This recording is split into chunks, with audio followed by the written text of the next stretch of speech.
guys, welcome back to the kitchen. Today we're going to talk about a few important things before we get started cooking. What do you think is the first thing we should do before we start working in the kitchen? If you said wash my hands, you're right. Washing your hands is really important before you start setting up anything in the kitchen. Even if you think your hands are clean, they might be covered in germs. We also want to make sure to wash our produce.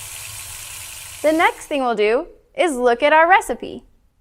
The ingredients list will show you what you need and how much.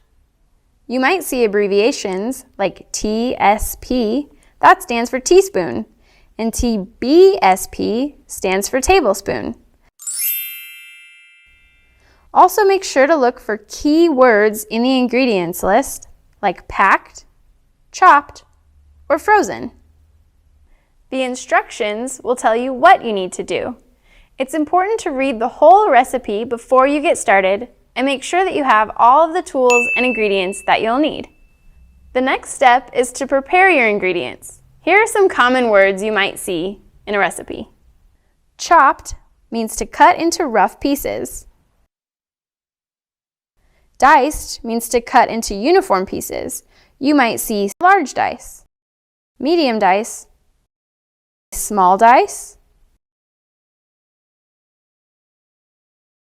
Mince means to cut up really tiny. This is often used for herbs or garlic. Now you have all of your ingredients measured out and ready to go. This is called mise en place. That means everything in its place. One more thing before we get started cooking. Let's go over a few basic cooking terms.